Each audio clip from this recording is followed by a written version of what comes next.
service tonight. Try to have everybody here. And I don't know if you have a vision or two. We thank you for coming to Happy Valley tonight. All right, everyone, let's all get our new books as we stand. Page number 68 in the church hymnal. He'll take me through. Number 68. Everyone, remember the song is? We've got a few little high notes in it, but I know you will do it. Number 68. He'll take me through.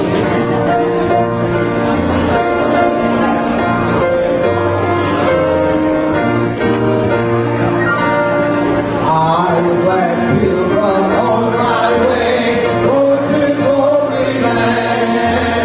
Choose my only hope and stay, hold me by the hand. In such sort to understand things I never knew. Give me my promise to the Lord I know me through. I'm here, what a wonderful feeling in my soul. He's mine, He protects me from the heat and cold. I'll do whatsoever He bids me, I will do. I know my Redeemer will lead me safely through. That'd be page number 68 in your church hymnal. Page number 68. You know, it'd be good if you're saved and you come to church. It'd be good. I'm not saying this sarcastic, honestly, but it'd be good to learn how to follow and read your hymnal. Amen.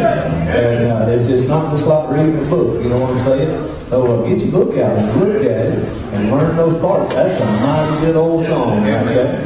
And it sure is fun to sing. So it's page 68 in the church hymnal. And right back and act like you've been singing it all your life. Amen. You kind of saw how it went right there, okay? So now you can just follow along, grab the words, and let's roll. Amen. The second verse.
Committed unto Him, He will keep until that day. Amen. That means that, hey, He saved me. He lives on the inside of me. He ain't lost a case yet. Amen. Everyone that's saved tonight, it's all like you already there in heaven. That's how it is. All right. Let's bow heads for a word of prayer. And BJ, you lead us to the Lord. Father, we love you. God, we're so thankful, Lord, for the saving grace that you show us in our lives, God, and how we can feel your spirit inside of us, God. When things are good, when things are bad, Lord, you're still with us always, and we're so thankful for that. And God, we want to praise your holy name for the 6 souls that have been saved. Yes, Lord. How gracious you are, Lord, and how wonderful you are, God, and how much you love us and care for us. How much your Son, Lord, what he did on Calvary for us is beyond anything in our minds can even fathom. Lord, we do love you so much. Thank you for that, God. Lord, thank you for sending your very best for the very least. Yes. God, may we worship you tonight, Lord. May we praise you, God. Lord, may we clear our minds of all things and the distractions tonight, God, and just hear the word of God for what it is and Lord, apply it to our lives. God, may we bless your name with our lives.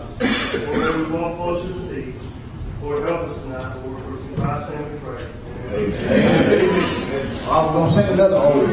Amen. Just get ready. It's a grand and a glorious feeling. Number 28. Love these old songs. Amen. This is the Baptist church and we sing old songs. Amen. All right. You new ones are just going to have to learn and learn. Amen. Number 28 is grand and a glorious feeling.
Let's sing the last verse, number 28.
That's a truth. Good to see you, preacher. Glad to have you with us. What a day. It is a grand and a glorious feeling. I heard a preacher say one time, and that's, of course, that's a song book I grew up singing out of, and still singing out of it.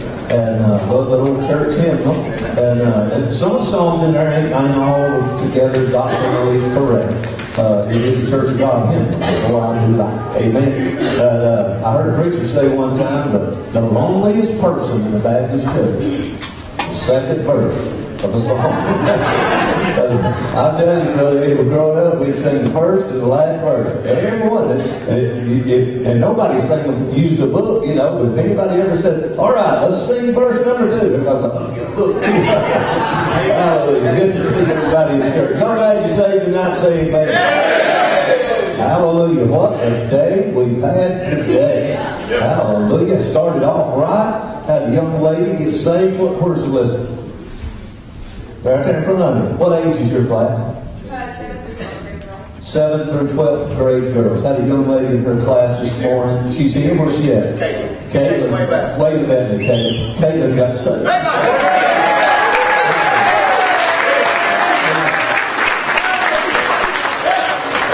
That's my kind of Sunday school program.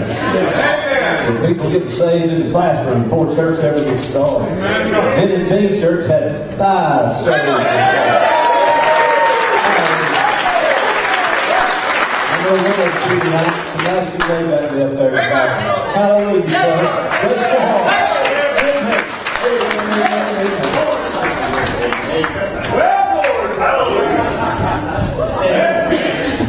What's the name of that movie? God Ain't Dead? That's the southern version. Amen.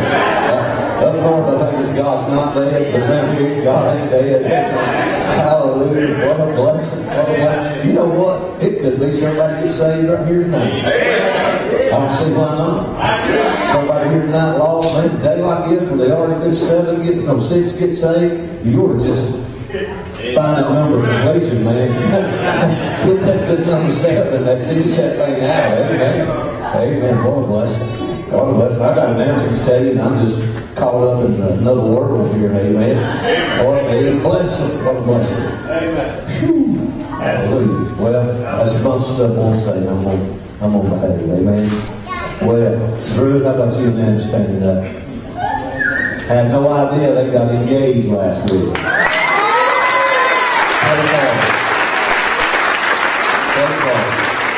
They grabbed me out of the prayer room and said, we got to talk to you. I said, ma'am? They said, yeah, ma'am. And they wanted to tell me that they got engaged and they wanted me to pray over it. And I thought, well, that's the way we're going to start it. That's the way you need to continue. Amen. To the die of old age. Keep praying over that thing. Praying over that thing. Praying over that thing. Amen. What a blessing. Let's see, what else I want to say. Chris Boyd here tonight is, let's see. Shake your head, yes, no, no, okay. Hold old Eli up. Eli's 2 years old with that.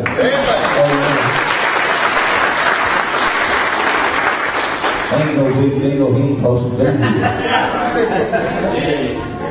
Y'all been around here long, you know his mama, they told us that because all that chemo and radiation, you can't never have another day. Well, she's got one set aside. Yes. And one in Papa's lap. Ain't God good? James said all the way to church he wanted to tell Brother Eddie. Today's Eli's birthday. He got down here to the platform, would say that. Amen. Happy birthday, Eli. Thank God good. Hallelujah. Well, one thing I just want to remind you about, that's a long time away, we won't mention it every service, but we had Brother Carl Partain booked to be with us last year, the last week of March, and of course their little baby Marley was in the ICU down in Birmingham, and they weren't able to come. And so I talked with Brother Carl the other day, and March 25th, 26th, and 27th, Brother Carl and his family will be with us, so I'm looking forward to that. And we've got a meeting coming up that I'm as excited about as any meeting I have been in a long time. Had a message the other day from my pastor, Brother Earl Partain. And I didn't know what he wanted. I called him back. He said, Brother Eddie wants you to come preach for me. He said, I can't have none of this 3 day stuff. I got to have a week. I said, Brother Earl, I'll preach for you for a month. That's what you want. And so it's a way up in July. We'll tell you about it. Choir's going to go. And it's just over here in Cedar Town. We'll have a good time. But, well, I'm telling you, it'll thrill my heart to go preach for my preacher. Amen? So I'm excited about it. So anyway, did you make any announcements? I just jumped right up in front of you. Sorry, deal with it. Amen. Amen. Let's see. Yeah, you come do it. I'm not a diva. I just thought that was important. Sorry. You are a diva.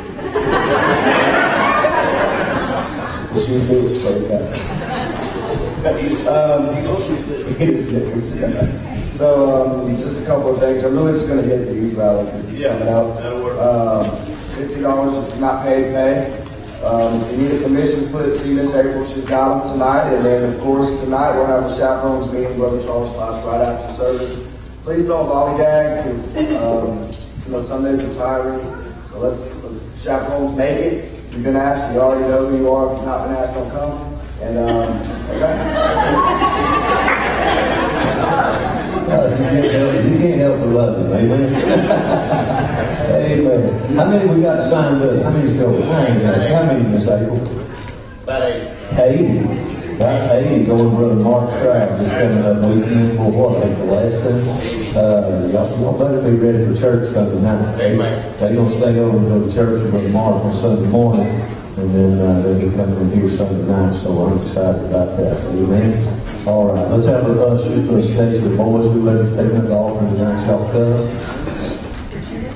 Praise the Lord.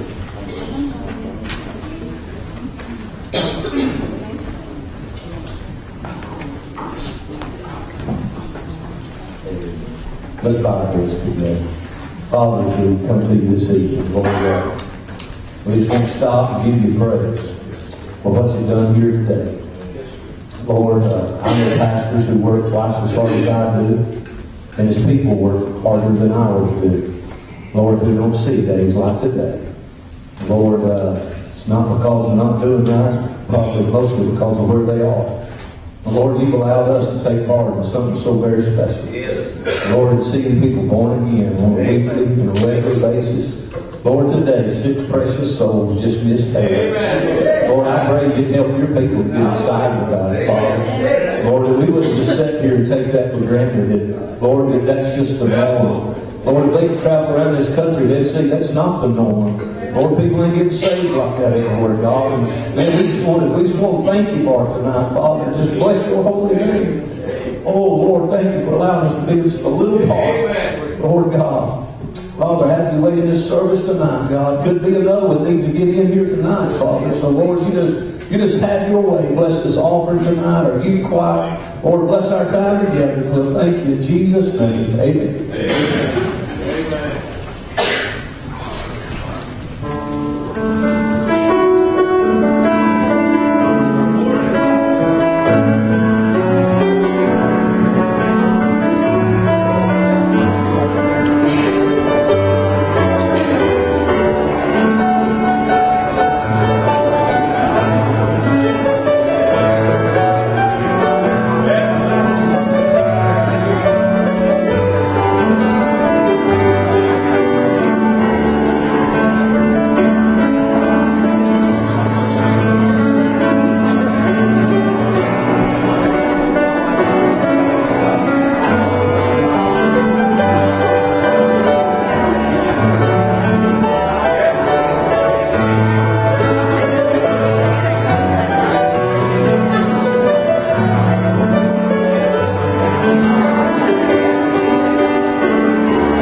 little bit, guys. We just listen to our bass player. Why don't y'all get after it a little bit? Amen.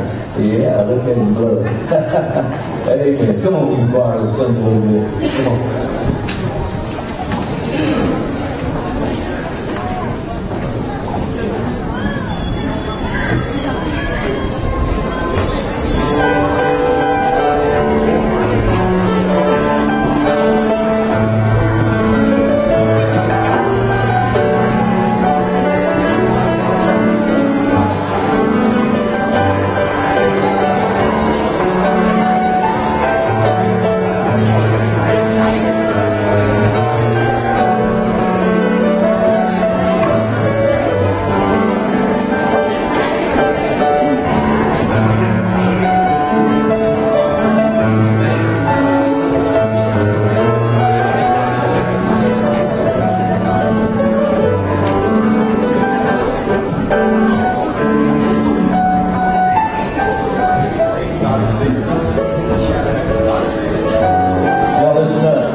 While the kids are getting settled down up here, I'm going to listen to it. Saturday, February the 2nd at 3 o'clock, we are having our children's ministry party.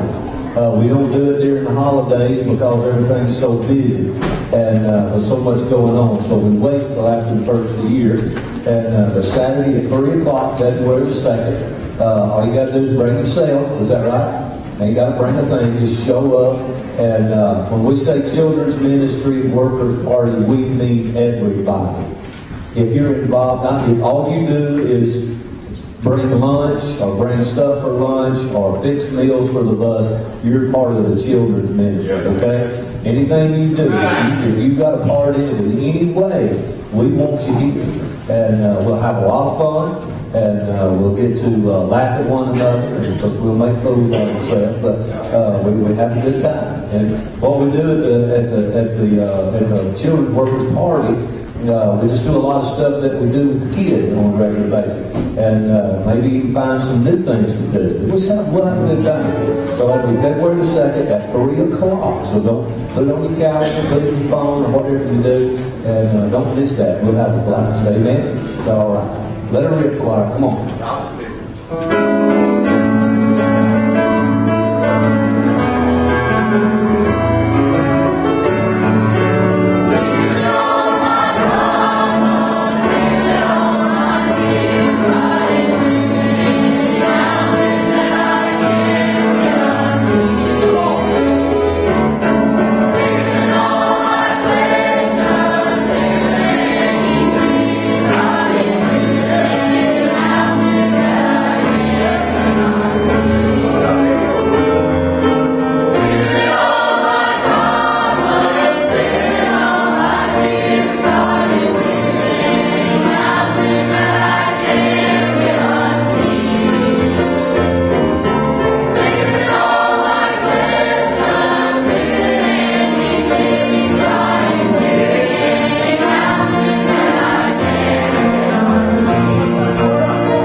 for being so good to me. And I'm just thankful that those 6 people this morning, they decided that they were going to take Jesus. And I'm just so thankful that I took Jesus as a young boy. And I'm just so thankful that he gave me the opportunity to be able to lead somebody to the Lord this morning. God has been so good to me. And he's just been so wonderful. And he's given me the opportunity to do things for him that I never thought I could do. And I just want to thank the Lord that I took him and that he took me back. Yes, sir.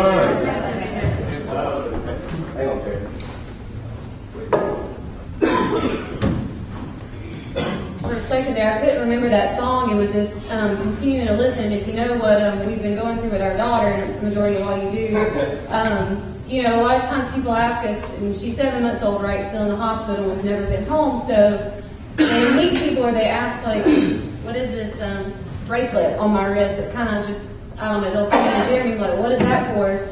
And they'll say, well, what's wrong with her? And the more that I think about it, I'm like, what's wrong with her? It sounds like it's a problem. And it's not a problem. Bless your heart. I guess it's just a special gift. And it's not a problem. I don't know that she's still a miracle, right? So this morning I was thinking back and I'm like, you know, it was a miracle that I made it through the pregnancy. It was a miracle that she was born, and even though I saw her and I had to help her breathe, she was there. It's a miracle that we've made it 7 months. And I think the miracles are going to continue. She's made a lot of improvement, things that we were not preparing for, actually. You know, we thought it was going to take maybe even a year for her to do, and so here we are. And I don't remember, and I'm sorry, I don't need to preach a little bit, but the last time I testified, I don't know if I mentioned the number 7, and that number, you hear a lot about it, but it means a lot more to me now. In Brother Freddie's class, when she was about 5 months old, and Brother Eddie preached that morning, and sadly I don't remember the scripture on it, but every time it kept hitting on 7. And at 5 months old, I kept praying. I'm like, God, what do? I just wanted to come home. And I thought she was going to have the tracheostomy, and I had to stop and find time to just listen. Sometimes we don't sit back. We keep asking God, what do I do? Or I need help. What's my answer? And I didn't know, right? So 5 months I kept praying, and Lord and behold, the messages that day kept saying 7. Well, 6 months old, I'm tired. I want my babies together at home. And I told Jeremy, I said, she's got to have the trach. I don't care. This is my decision. I want my daughter home. And he had to remind me, that's not what you said, Kelly. Lord, you said the Lord spoke to you and told you 7 months. And bless God, she's 7 months, and we're getting ready to come home. So, praise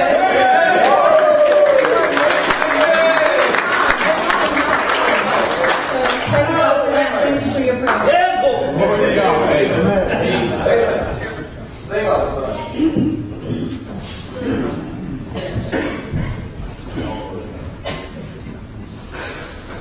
Running through my life and the choices I've made, looking to the right or left, trying to find my way, coming to a crossroad where I caught a glimpse of fear, the Savior reaching out to me with hands that know my sin.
It's gone.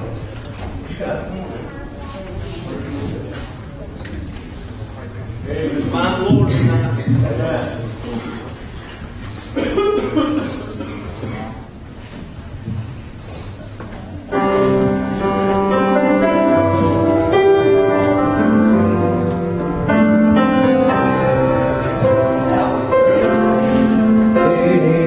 Abraham prayed for the day that God would give him a son.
These boys running laps around the building. They've got a reason for it.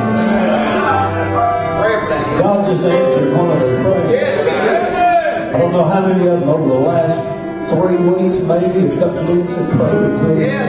Drew needs to get saved. Please pray for Drew. Boy, they've had a burden for you. To get it settled tonight, buddy. I'm sick.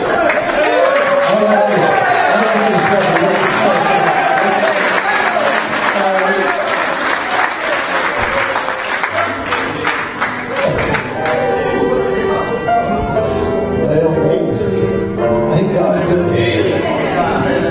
Come on down, kids. I've got one. Yeah, go ahead. Go ahead. Catch me sick.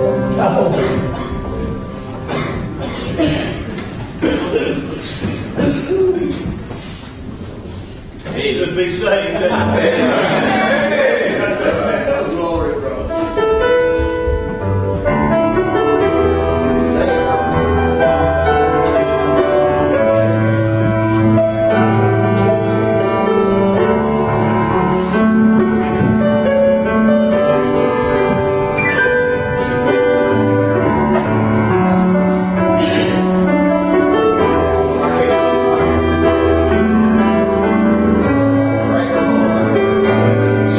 Somebody else. You need to get in this thing tonight. And you never know. I wouldn't wish nothing on nobody, but you ain't guaranteed you're going to make it home. You can ask Brother Todd. It's about every day, I guarantee you, City of Atlanta, they're working in fatality somewhere. You'll never know. You'll never know. Might be the last opportunity you ever have to get this thing settled in your heart about heaven and hell and where you're spending eternity.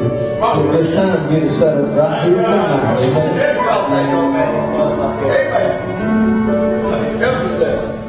Thinking about that song, God is Bigger, just thinking about how awesome it is when you truly think about it, how God is bigger than the cancer, God is bigger than hell, God is bigger than anything that we might look at in our life, and we just sit there and we don't really consider the words. You know, when you're going through trials, God is bigger than all of that, but we limit God and what all God can do. God can be able to save somebody, and being able to take somebody from such a terrible life and turn their life all around and change somebody for the better. God is bigger than all of that. You know, God can save somebody. God can change people's lives, and we just need to thank Him for that tonight. We need to thank Him for all the souls saved today that are missing hell. Go back to your experience when you got saved tonight.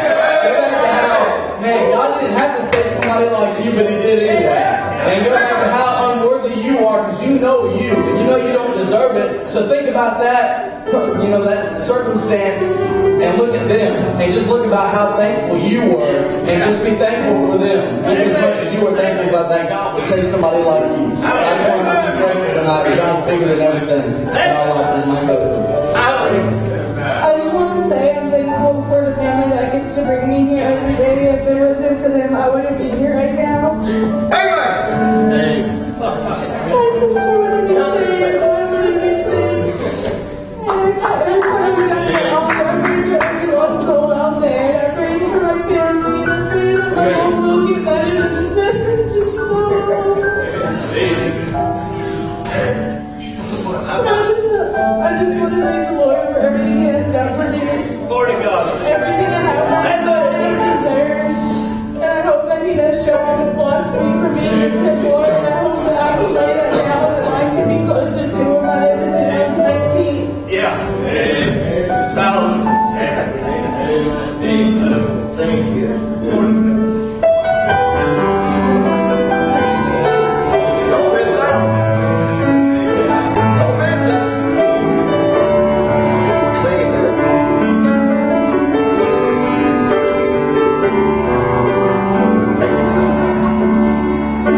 Take it to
Bible's good. How to mind the Lord. Let the Holy Spirit lead the service and not a program. Amen. I really don't give a rip what happens as long as God gets the glory. Amen. God's dealing with people's heart. This is before youth right. I can't wait till next Sunday night. Lord bless you. God bless you. Don't go ahead, kids. I love this song right here. As small as I am. He loves me. Small as I am. Hallelujah. I just need to say something because it feels like my heart's not perfect. I'm just so happy that you're going to be by my side through everything. Friends and family will leave you. But you can never leave you.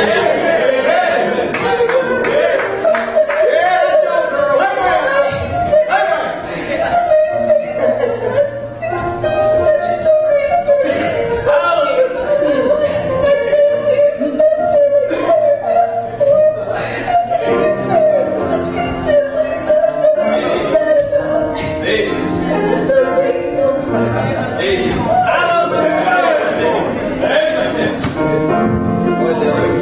I just want to thank the Lord for a second. I'm so thankful for His salvation. Thankful for the grace He's just every day when He gives to me. I know the thoughts that I have about people and just different things, and yet He still came and died for me. You know, we always think about, when I read through the life of Christ, I think about those miracles. You know, all the miracles He did, the blind people, the deaf people, the dumb people, and what a great miracle salvation is. And He would save an old sinner from hell. And I just want to thank the Lord for just taking the time to do it. He didn't have to do it. He could have done it any other way, but He saw fit to die for me. He left glory and died for me, an old sinner. I didn't deserve nothing but hell. He saved me from it. And I just thank God for the miracle of the gospel of Jesus.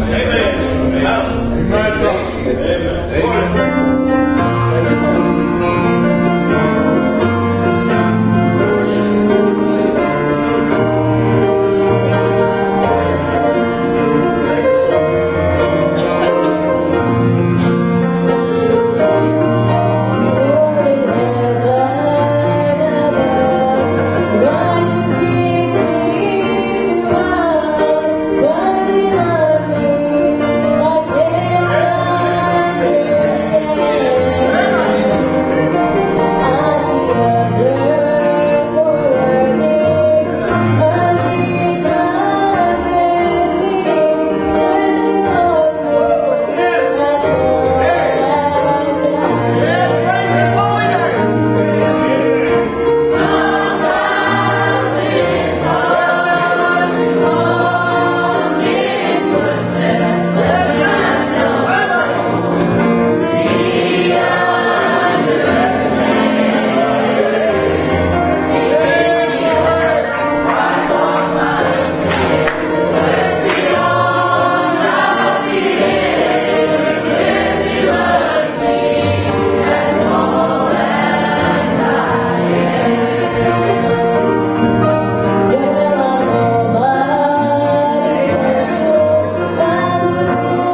Bless you, Lord. Oh, he's so good to me, and I'm so thankful.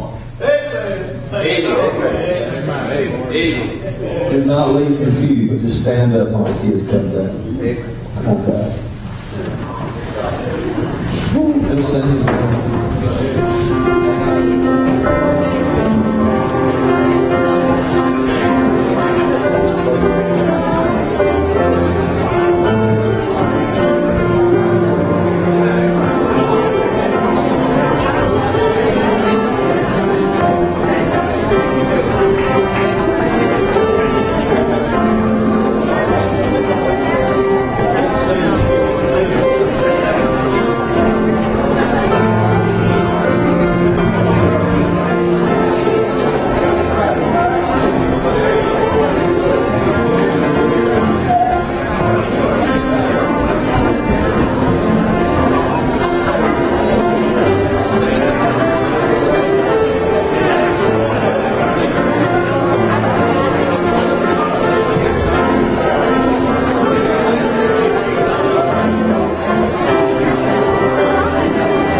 Okay, you go right ahead, brother.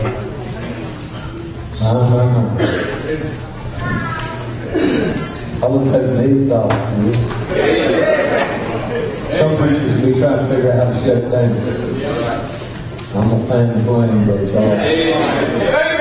I go get a can of gas here and there. I'm sure it's good. It's scared most Baptists to death right there. Amen. I like it when it gets spooky. Amen. I've been over Brother Eddie Lecter since I was a kid. Long time.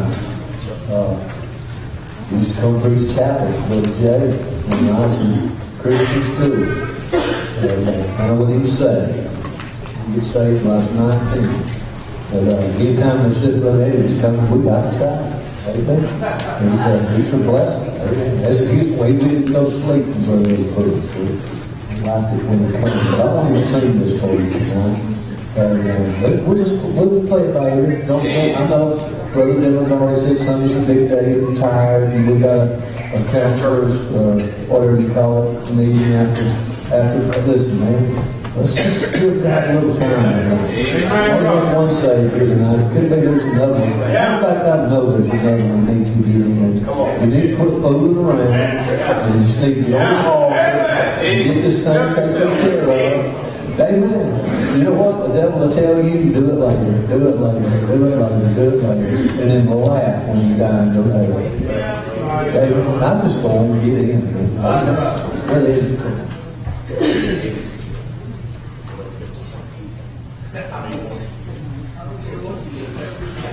Well, I'm a full-throated old preacher. I'm older than you.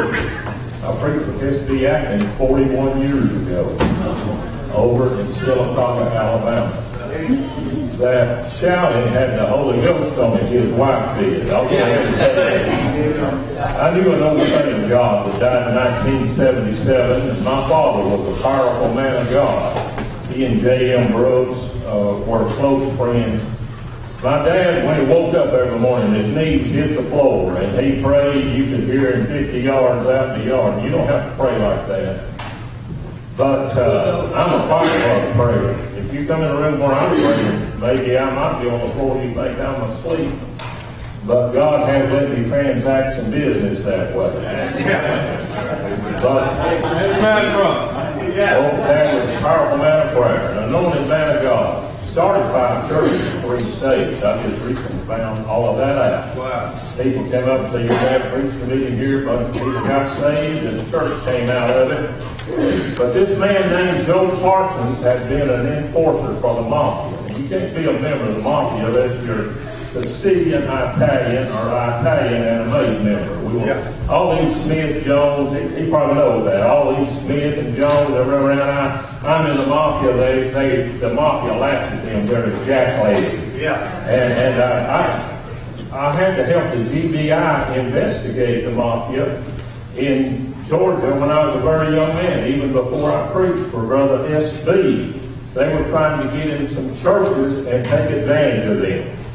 But Joe Parsons actually killed a man. He never would talk about it. He was 6'5", weighed 275, and when he got right with God, he started getting up at 3 o'clock every morning to pray. Now, you don't have to do that. You should go to work at 2. That's why he did that. He kept it up for 50 years. Wow. He knew bad men. He was wanted in 3 states when he got right with God. How about that? Wow. He knew bad men. His name was Sweet. He was a giant. By the way, another powerful preacher I knew in Texas said my wife and I used to be so full of hell, we had to ride to church in separate cars. And he was a pastor.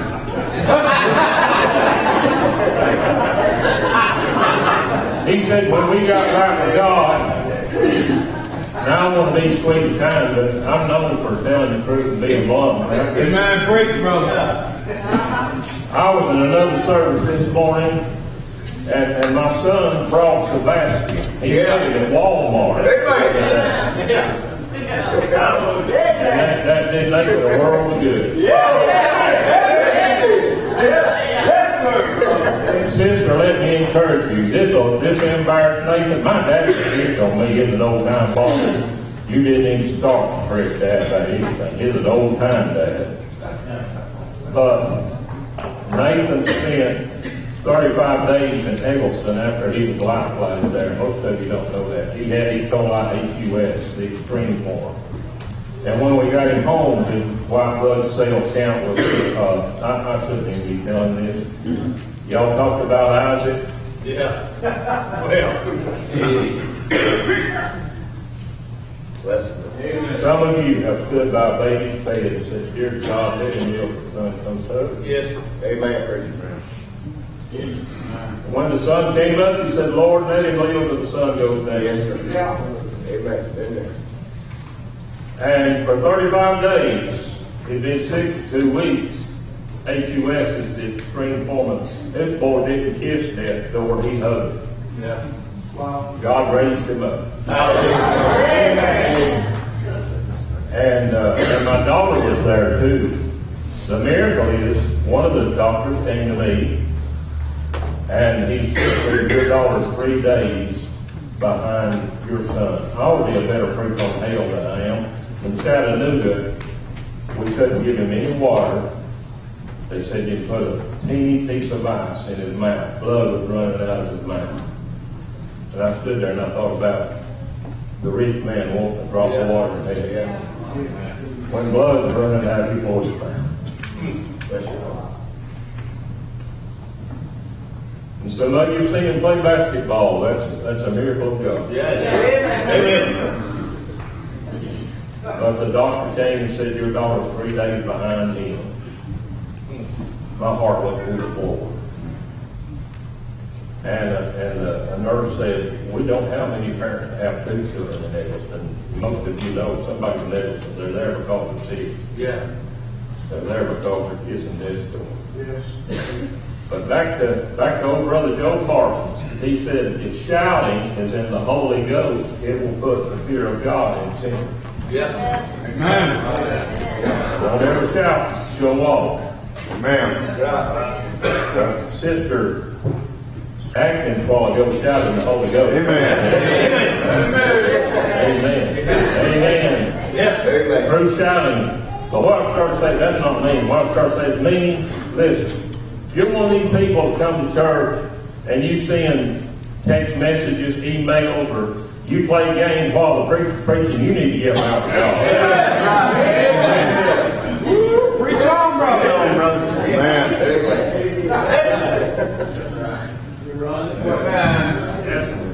That's a distraction and ill manner to the people around you. And there might be a sinner behind you that needs to get saved. Yes. So don't be sitting there playing the game. You need to turn it off, come to the altar, repent, get right with God, and never do it again. Amen? Amen. Amen. Well, I've never got to practice with this brother. I'm sore-throated. I don't even know how this is going to come out, but we'll try to give you a good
he walked to church.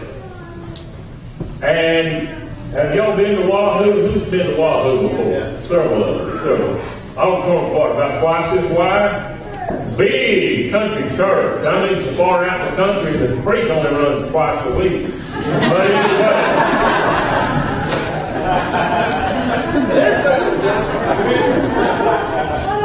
Brother Dorsey walked to church. He was a praying man.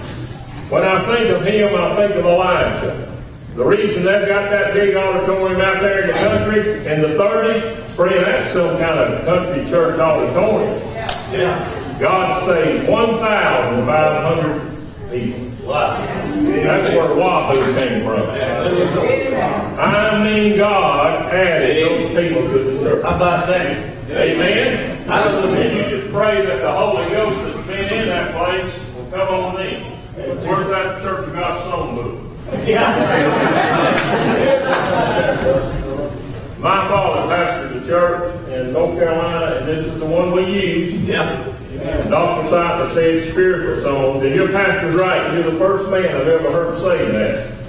Page 158, no, I got the wrong page. Oh, 156, I am determined to hold out. Yeah. That's Church of God.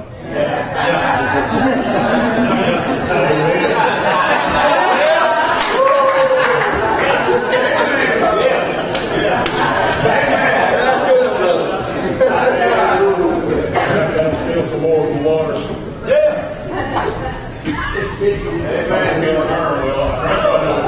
That's another one, brother. I was traveling, going to a place to preach in Tennessee on Sunday night off of I-40, and I pulled into the church, Wilsonville Baptist Church near Newport, Tennessee, and J. Harold Smith was preaching. Now, unfortunately, a lot of people, he's the one that saw many people saved on God's free day. Yeah. And he was burning up with the flu. He was so hot, he looked like a tomato. And he got up and he said, your pastor asked me to preach for him because he has the flu. He said, I got it too. And he said, the thing is, I like to preach more than your pastor does. That was his home church. That preacher was a great man of God. He used to pastor right across the entrance of the zoo in Atlanta. It's not there anymore, Turkey Avenue. But anyway, Dr. Smith said, now I got to go home and get in the bed. I mean, he's burning up. Water running off of him. You can see he's burning up. The pastor said, Brother Eddie, and I said I was going somewhere, but I changed. He said, you preach tonight at Forsyth. And but they never changed the water out of the glass. Same water. Brother Smith don't even drink part of that. So I'm a diabetic, been diabetic nearly all my life. I said I can't live without water. And I said, I'm going to drink this water. And I said, if I get the flu, I'm going to brag the rest of my life. I caught it from J. Harold Smith.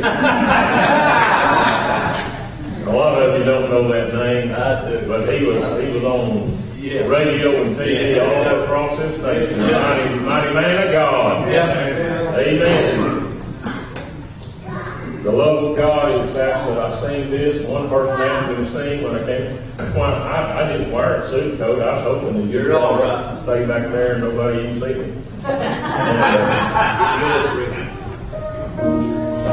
I've been asked to sing this at a lot of funerals. I traveled with my dad when I was a young man. Son, and we were right up against the Texas line on 19, and a lot of Catholics had gotten saved. And Pastor came to me and he said, I want you to sing at this funeral. I never even saw the corpse. I don't know what they look like. They said, you sit over there behind those flowers and we'll let you know when it's time to sing. But you know, this is an old slow hymn. A lot of people don't like old slow hymns. You know what? When it comes time to die, they like it. Yeah. Of all the songs that I sung, and I don't sing them anymore, but I've been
you're familiar with this song, but there's a note at the bottom of page 220 if you're not familiar. The last stanza was found on the wall of a narrow room of an asylum by a man said to have dementia. After he died, they found the lines of the third verse. Now, a famous preacher, he's famous. I don't agree with him on a lot of things, I won't call him names, but he went to Bill Gaither. In fact, they was traveling through the night on Brother Gaither's bus, and he said, "What's the greatest song ever written?" And Bill Gaither, he ought to know something about music. He said, "The third verse of the love of God." And they said, "This man's crazy." I'll tell you what, I don't think it's too crazy. Could we with thee the ocean feel, and were the skies of parchment made, were every song on earth unweave, and every man a scribe unmade, still and the love of God and love would bring the ocean right. Nor could the scroll contain the whole, though spread from sky to sky. Oh, love of God, how rich and good, how measureless and strong, it shall forever glory good, the saints and angels song.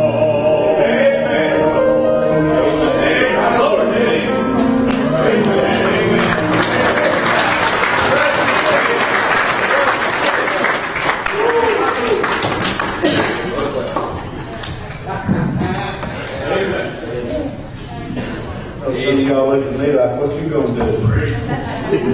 I'll be honest with you, I ain't got a clue.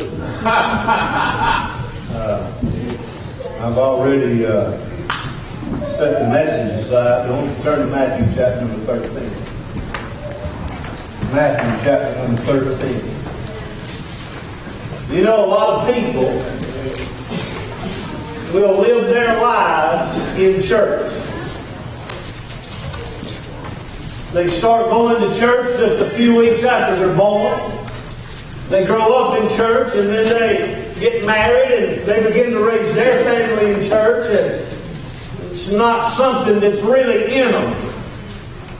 It's just a way of life. Boy, when it gets in you. Let me say it again, when it gets in you. I was the same way, Brother Eddie. I went to church from the time I was just a baby, just a little fella, and been in there and heard some of the greatest preachers in the world, in my opinion. I sat in the pew at White Oak Springs, and I've listened to Billy Kelly, Mays Jackson. Boy, I can hear them men right now. After I got called to preach, Brother Mays would call me once a month and check on me. Boy, what precious men. Brother Ed Balloon. Oh, I can go on and on and on, Brother Edgar. And I heard them men of God. Church was just something I did. It wasn't something I was. That's right. Amen. Religion is something you do. Say that again. Religion is something you do. Amen. Christianity is something you are. Amen. Does that make sense? Say it again. Religion is something you do. The Catholics, they go and they get their wafer and their wine. It's something they do. Talking to a Catholic the other day. He was talking about the service. And he said, you know, I've been going doing that all my life and I still don't understand what they're saying. Amen. Amen. Say it again, religion is something you do. Christianity is something you are. So there's no need just to talk about I'm religious. Politicians or Nancy Pelosi's religious. Well, I didn't get much help right there. You can be religious about anything. You can be religious about gambling. Y'all okay? Christianity is something we are.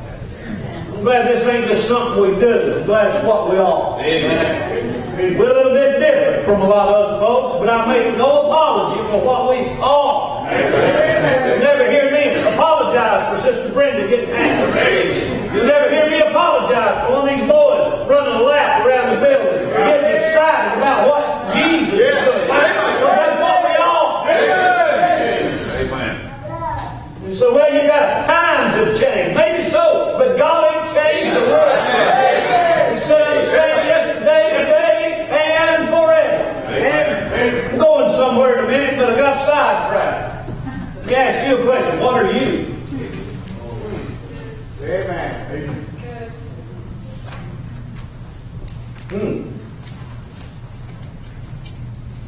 Religion is something you do. Christianity is something you are. Amen. Filling out a loan application some time ago, and there was a spot on there that said vocation. Vocation. What is your vocation? And I wrote down there without thinking, Brother Freddie, I put pastor. Well, and after that, it began to bother me. I thought, that ain't my vocation. I do it, and God's people give me money, and it's a blessing, but I don't consider it a job.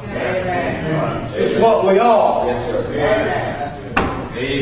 Some people grow up in church. I started out, got sidetracked. Some people go to church and grow up in church, and they're there their entire life. Some people go to church their whole life and never be saved.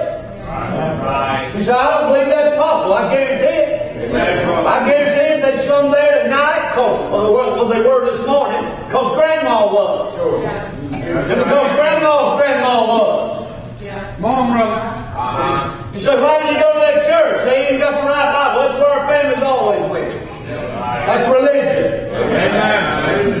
That's tradition. Some traditions are good. Some ain't worth a dime. But some will go and they'll sit in services all their life, and they'll never experience what you have here tonight. That's right. It got about that close to getting good here tonight. Are you listening to me?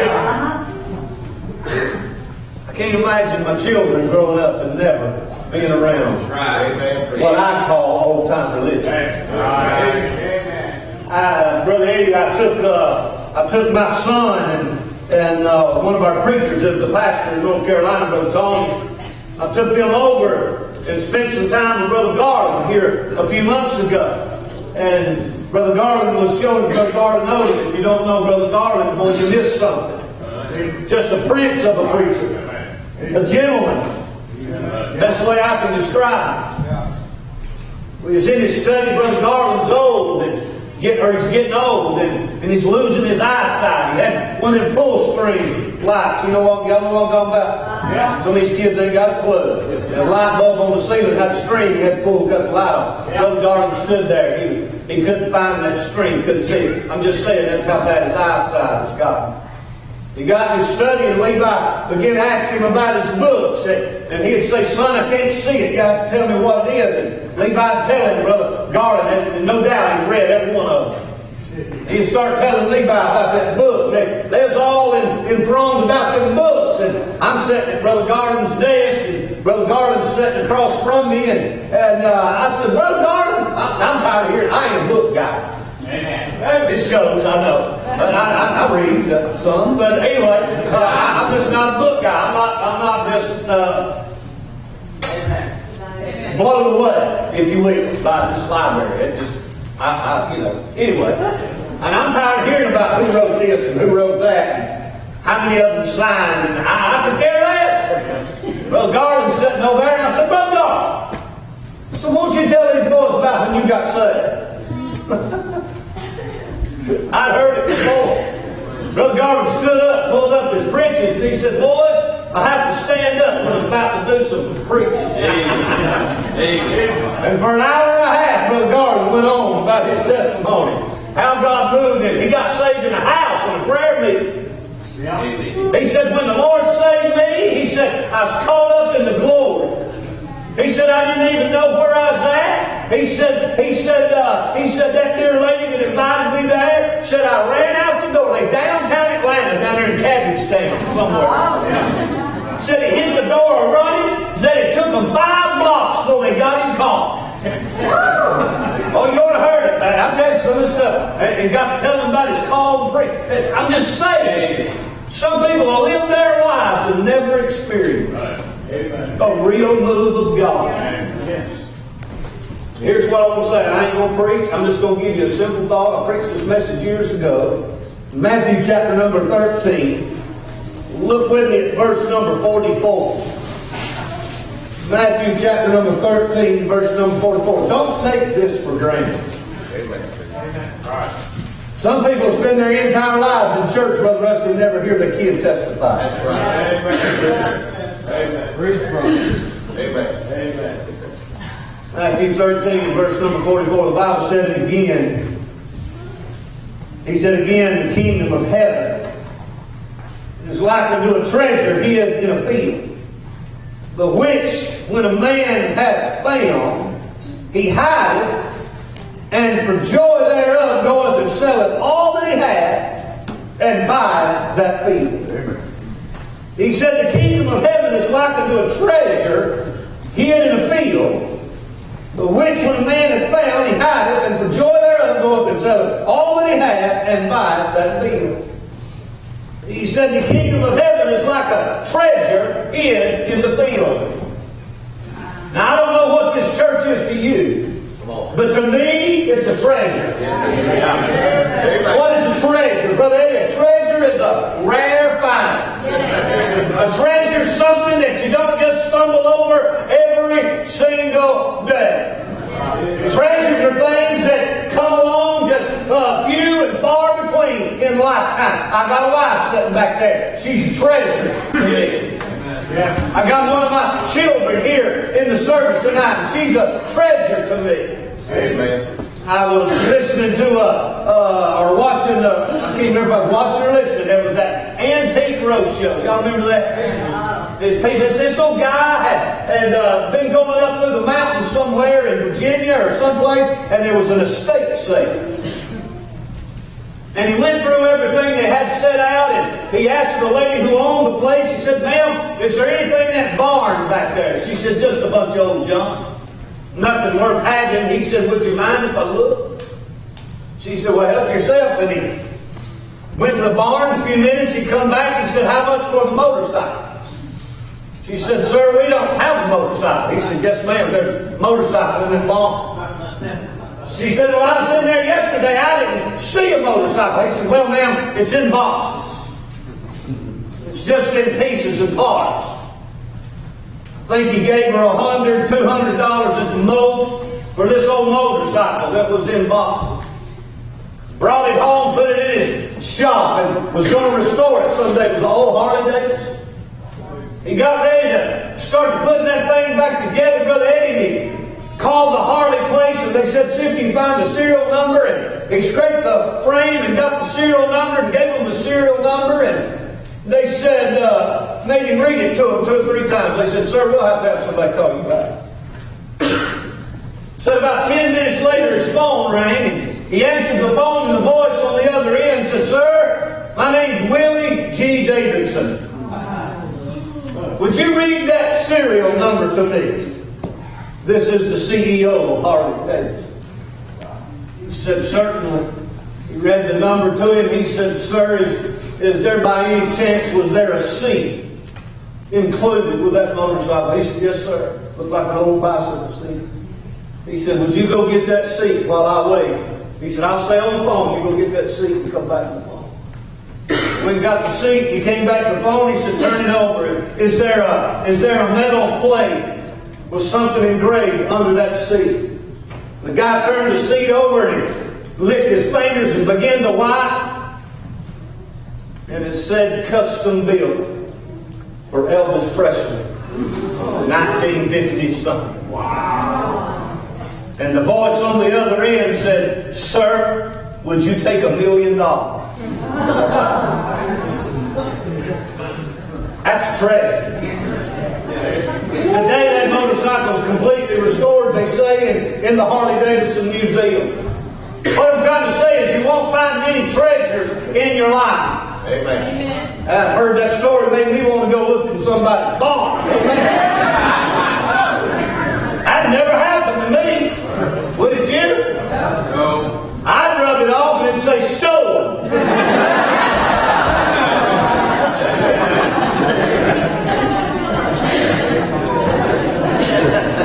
Thank God for the treasure we have in Jesus and in the person of the Holy Ghost.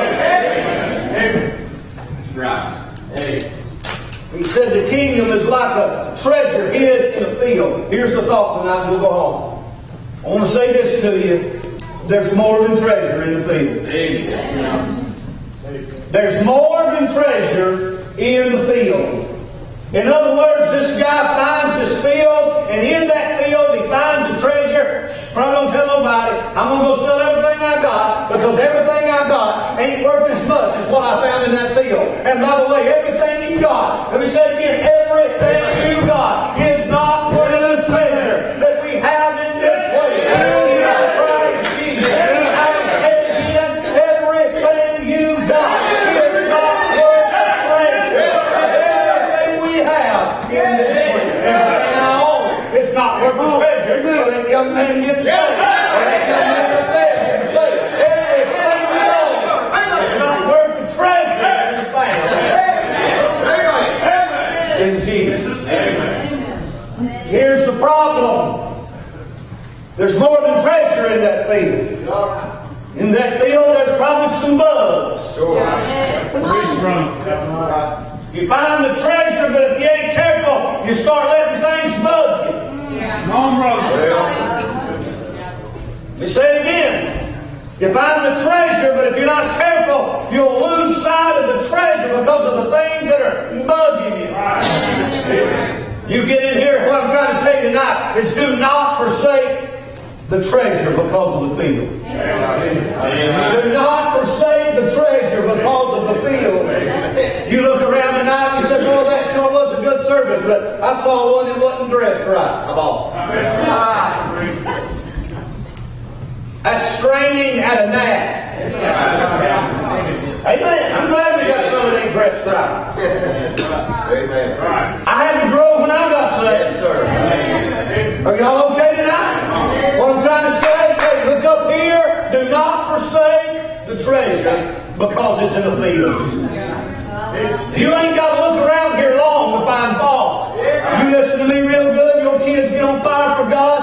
Singing that, you cry. Them little boys sing out here like 1, 2, 3, 4. Stand behind me every Sunday night. Sometimes I have to lean forward because they blowing the hair off the back of my head. Sing it with an old heart. I am not going to let a bug in the field distract me from the treasure of the Lord.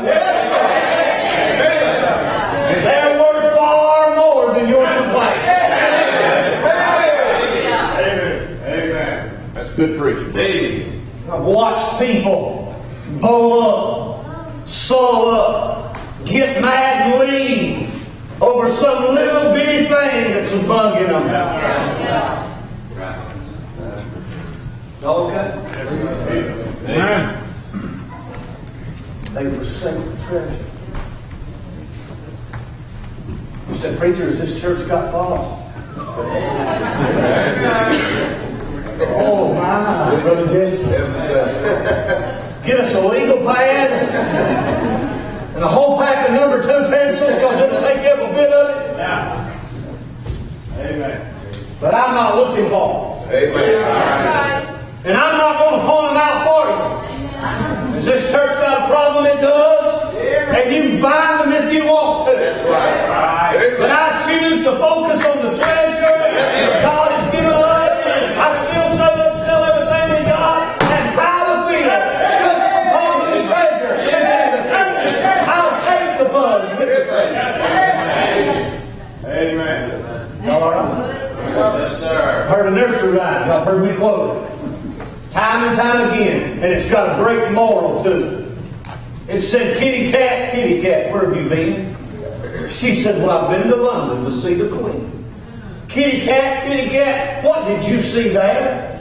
Why, I spied a mouse run under her chair. Isn't that just like a lot of Christians? Yeah. Here's a stupid cat in Buckingham Palace. The crown jewels and the Queen of England. Yeah. What does she see? A rat. You know what you're buying? Exactly what you're looking for.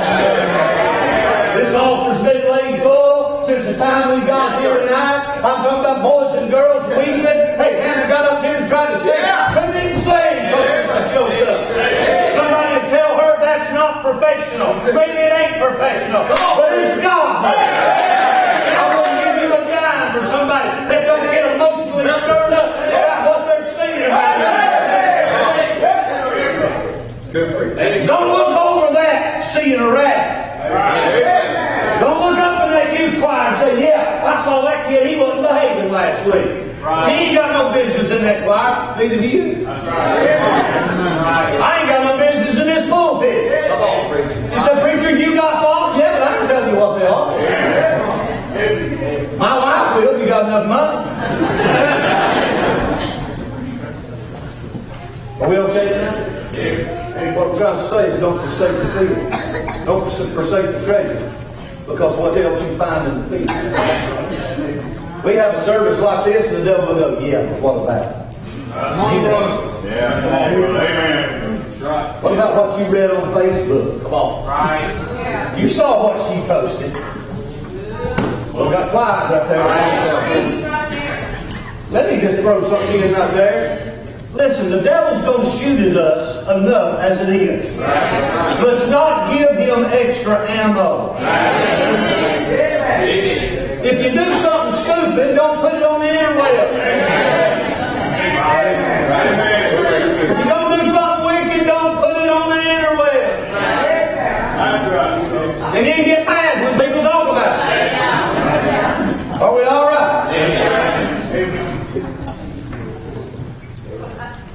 Preacher, I just don't know. I don't know about her. I've seen some of her selfies.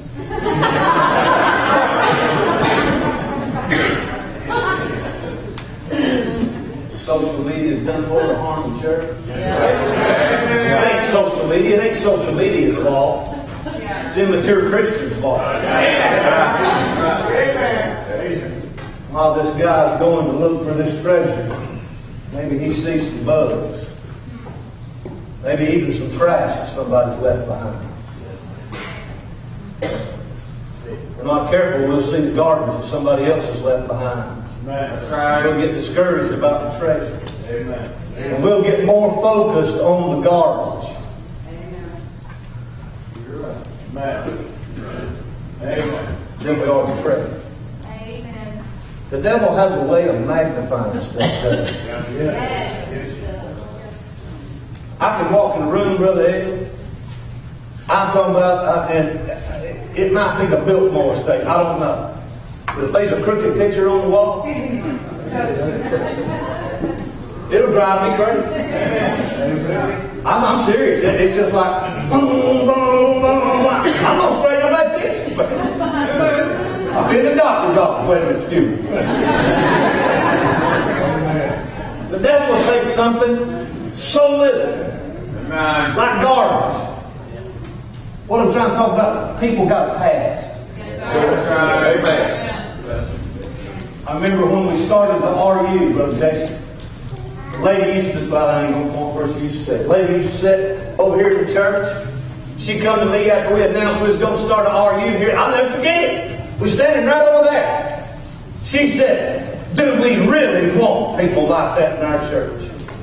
Yeah. Just a second. I said, ma'am, truth be known, I'm starting this program for you. Let me tell you something. We do want those coming. Everybody who comes through them doors has got some bags. Let me say again, everybody who comes through them doors has got some bags. You get your eyes, say some of these bus kids, you give them half a chance, they'll cuss you out. Trust me, I've been cussed out. So I ain't going back. That church, them kids is live. Did you hear the testimony? Was it this morning or tonight? Was it tonight? You talk about being a bus kid? As this morning. Some of them kids ain't ate hardly this week. Ain't nothing in the refrigerator but a Budweiser. Come on, brother. Come on. Breathe. These kids don't know how to act. I think we can look over a little cussing every now and then. Bless God, I ain't going to church where a bunch of kids is cussing. You better throw your TV in the yard.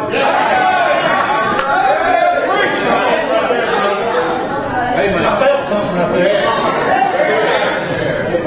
Preacher, you don't watch it, it's a good movie. It's only got 4 or 5 cuss words. Preach, brother. Come on. Y'all okay? Don't get upset. Five got saved in teen church. One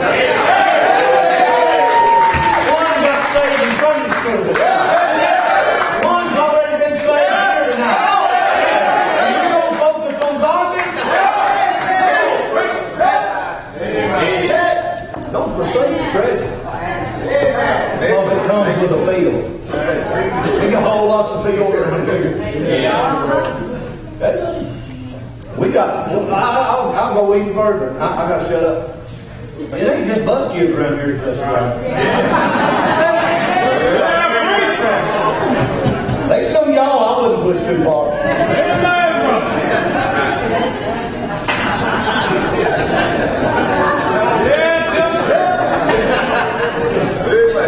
There was a lady in our church a while back. I'm talking about faithful. I mean, that family they were a big part of our church. I got behind her in town one day. I was just going to wave. I blowed the horn. She shot me a bird.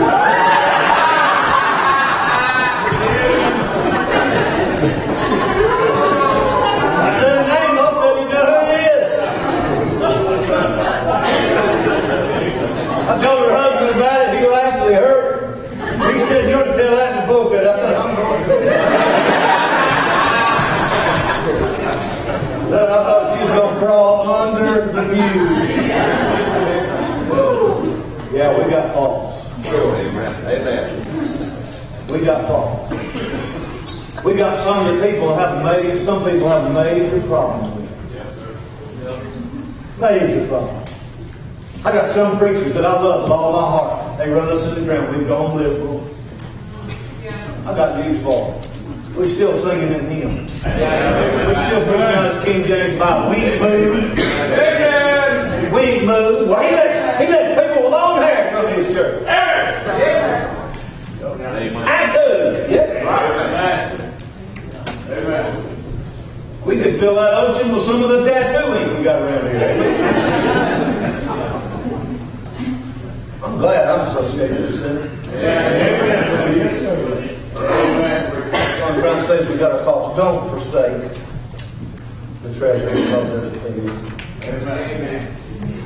You see the bugs just bugging you to death. Just bugging. See the garbage. You let that bother. I can't believe they allow so-and-so to come. Sometimes I'd rather have the so-and-sos than have the people who would say that. Self-righteous. They're the ones that cause the problem. It ain't that homeless guy. It ain't that gal that's got off heroin. It's that one that thinks they're better than everybody else.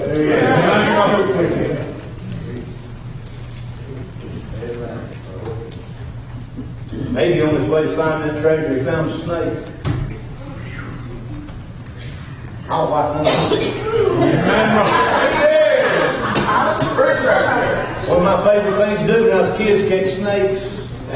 It didn't matter to me what it was. Copperhead, that didn't bother me. I'd go fishing, catch a copperhead, bring it home, show it to Mom.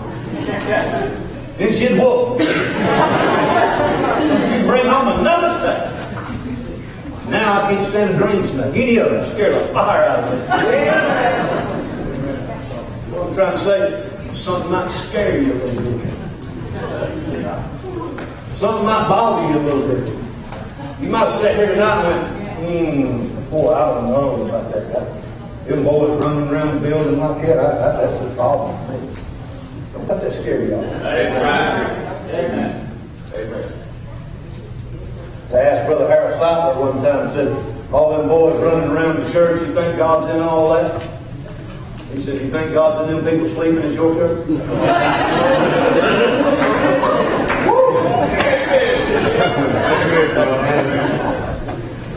Can I make a statement? I hope it don't bother you real bad. I don't care if God ain't here every day. Amen, brother. I'd rather sit excited about Jesus than I had any other thing. I believe the Lord would say, you might as well shut up, leave them boys alone. Right. Don't let that scare you off. That brother might even run across a skunk, brother, while he's on his way to the treasure. I'm leaving this place. It stinks. Wonder how the whole shooting match smells to God. Wow. Amen, brother. All we're trying to say tonight is don't forsake what we have. Amen. I could name you tonight, family after family, that left this place. He said, boy, has it just been like this recently? It's been like this for 26 years. And was mighty good before I got here. Amen. Amen. You know what they did? They said just what you said tonight. They got upset or sideways over some little thing. I've had people leave over things like a Christmas tree. Oh, yeah. You believe in Christmas trees? We can't worship with you. Upset. I've watched them, Brother BJ, with a boy the size of yours. One that was down here praying, come on, Lord, himself. I'm talking about I watched them with a boy just like yours. Read from said, over some little something. And forsake the treasure. It's got peace. Then I watched the boy grow up. Read, brother. Godless, bitter against God, Right. bitter against God's people. Right. You think you can run the church in the ground and the kids don't hear you do it. They do. Right, brother. Take your time. You know who you're robbing? You're robbing the demon. Amen, right there. I believe every now and then we can just swallow real good and say, I'm gonna look the other way. That's right. I don't mean we don't take standing in sin. Don't get me wrong. Amen. I'm just saying we're not going to forsake the treasure of what God's doing to us. Right. Because we see somebody that's got a fault or somebody hurts our feelings. I get mine hurt all the time. I really do. You might think, well, preacher just ain't got no feelings. Yeah, I do. I'm just not going to forsake what we've got. Amen. Because somebody disappointed me. Amen. Don't forsake the treasure. Because of the feelings. Somebody's going to make you mad.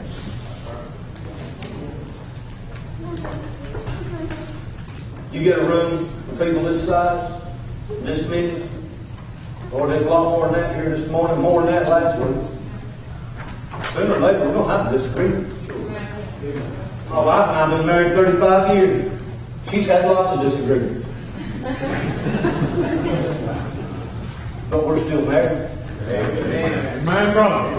You know why? Because she's had the ability to look over my feelings and enjoy the treasure.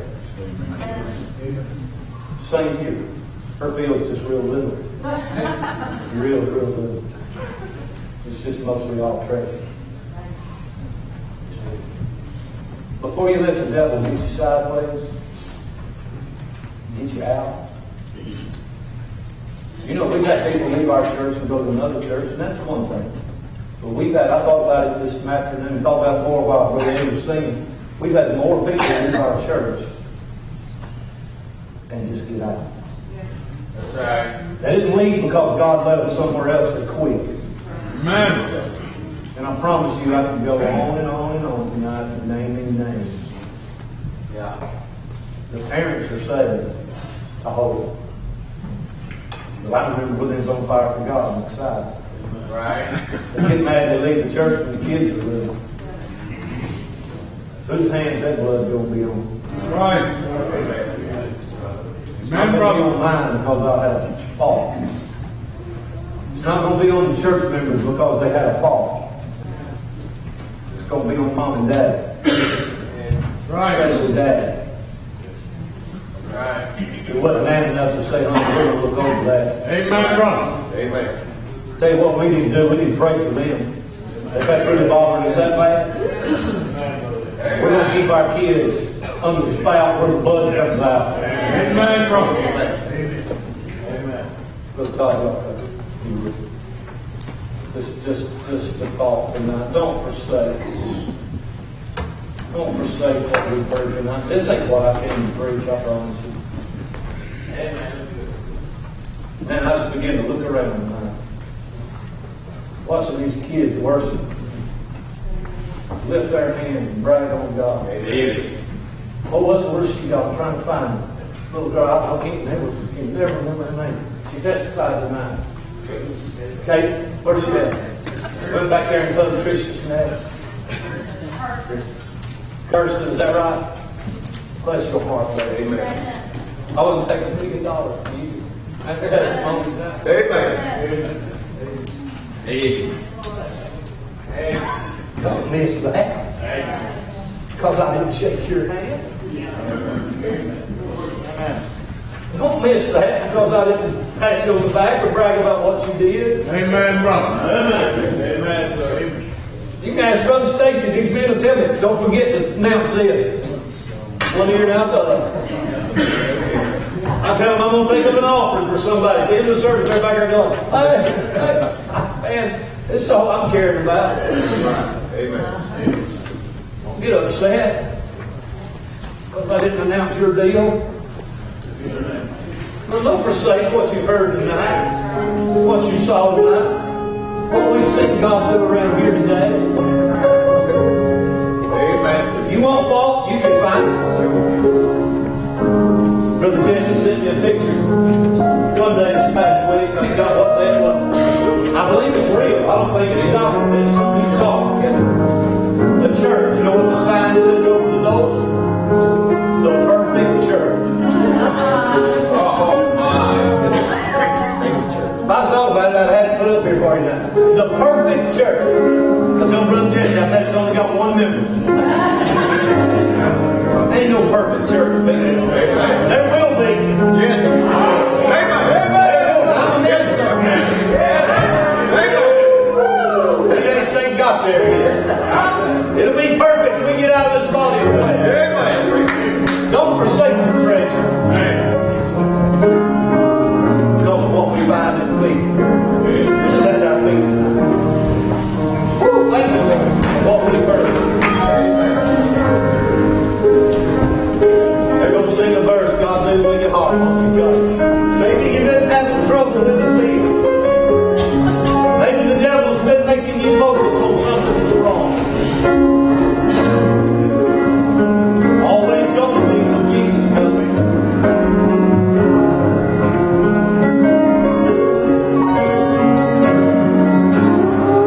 Oh, what a Savior.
somebody Lord's been with tonight. You need to get settled. You need to get this settled right here tonight. If it's going to keep singing, Brother Jesse, you stand right here. Why don't you just come to this altar right now? Let's get it settled tonight. Don't worry about it again another day. Don't worry about it again another night. Get that thing taken care of tonight. Sing on, ladies.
Bible class tomorrow night at 6:30. Don't forget about it. Bible class tomorrow night at 6:30. It sure has been good too, our Bible classes, by the way. So you be here if you can, all right? I don't know what to do. If you are a chaperone, don't forget to meet right after Brother Charles' class. If you are leaving, if you are going,